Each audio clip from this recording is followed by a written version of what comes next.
তো পরে তার মাকে যখন সে ফোন দিল কারণ জানতে পারলো, কিন্তু আমাকে সে বলে নাই। পরে আমাকে সে বলতেছে, আমি যখন ফোন দিয়ে জানতে চাইলাম যে কি জানতে পারছো, তোমার মা কেন রাগ করলো, আমি দেখলাম সকাল থেকে তো হ্যাপি ছিল, সে তোমাকে খাইয়ে দিল। 2.5 বছর ধরে আমার স্বামীকে, আমার 34-35 বছর বয়স স্বামীকে, সে তার 12 বছরের সন্তান, বাবা হারা সন্তান যেমন ছিল সেভাবে সে খাইয়ে দিচ্ছে। আচ্ছা, আপনাদের মধ্যে আপনাকে খাইয়ে দেওয়া বা সে আপনাকে খাইয়ে দেওয়া এরকম কখনো হয়েছে?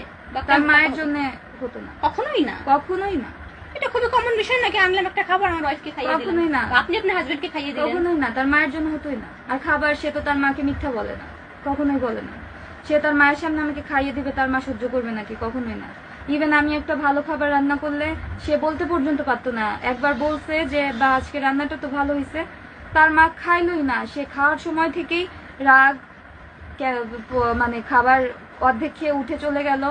পরে সে তার মা, যে ঘরের রুমে দরজা আটকাই দিল, সে তার মাকে যে পরে খেয়ে দিয়ে উঠে বললো যে মা কি হয়েছে, কি সমস্যা হইলো।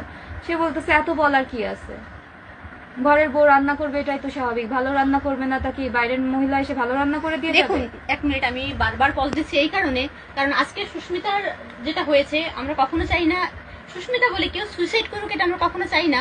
দেখুন, যে মায়ের ছেলেরা বা যে ওয়াইফের হাজবেন্ডরা পুলিশে চাকরি করে, তো আপনারা একটা বিষয় মাথায় রাখবেন, তারা যখন বাইরে কাজ করে তারা কিন্তু প্রচন্ড স্ট্রেসে থাকে। তো বাইরের স্ট্রেসটা, বাইরে এসে বাড়িতে মানুষ কেন আসে? একটু শান্তির জন্য। সেই স্ট্রেসটা যদি রিমুভ করতে না পারে, বাড়িতে এসে আরো ডাবল স্ট্রেস নিতে হয় একটা মানুষ। অনেকে কিন্তু পলাশ সাহাকেও দোষ দিচ্ছে যে ও কাপুরুষ ছিল ইত্যাদি, কিন্তু এই লোকটা কতটা স্ট্রেস সে সহ্য করবে, কতদিন সে সহ্য করবে?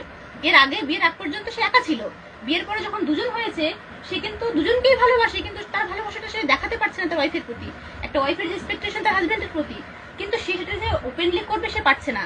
এই কষ্টের জায়গাটা অনেক পুরুষের রয়েছে, সেই কষ্টের জায়গা থেকে আজকে সুইসাইড করেছে পলাশ সাহা, এটা আমরা মনে করি। আপনার কি মনে হয়? তার মায়ের এই অত্যাচার সেকেন্ডের পর সেকেন্ড আমাদের একটা জায়গায় মানে ঘুরতে যেতে দিত না। আমরা হানিমুনে গিয়েছি, সে সাথে যাবে, সে রাগারাগি, আমরা একটা রাত মাত্র হানিমুনে যে কক্সেস বাজার কাটাতে পারছি। তার মায়ের রাগের কারণে সে আবার ব্যাক করছে, যে মা রাগ করে আছে, সে যেতেই পারলো না। আমরা ঢাকাতে থাকাকালীন যে কোনো জায়গায়, রমনা পার্ক হোক বা যে কোনো একটা ঐতিহাসিক স্থান হোক, ঢাকাতে তো সবকিছু সাজানো, সব জায়গায় সে তার মাকে নিয়ে গেছে। তো একটা পর্যায়ে বিয়ের 6-7 মাস পর্যন্ত আমি খুব ভালোভাবে তাদের সাথে মেনটেন করে চলছিলাম। ভিডিওতে দেখেছি আপনি খাইয়ে দিচ্ছেন আপনার শাশুড়িকে, হ্যাঁ হ্যাঁ, জড়িয়ে ধরেছেন, হাসছেন। আমি আমার শাশুড়ি মাকে বিয়ের প্রথমে আমার মা বলতাম, তুমি করে কথা বলতাম, তাকে অ্যাড্রেসিংটা ছিল আমার তুমি, মা তুমি খেতে আসো, মা তোমার কি এটা লাগবে, মা তোমার কি ওটা লাগবে। 6-7 মাস পর্যন্ত আমি এটা মেনটেন করছি। আমি কষ্ট পাইতাম, ভিতরে ভিতরে কষ্ট পাইতাম।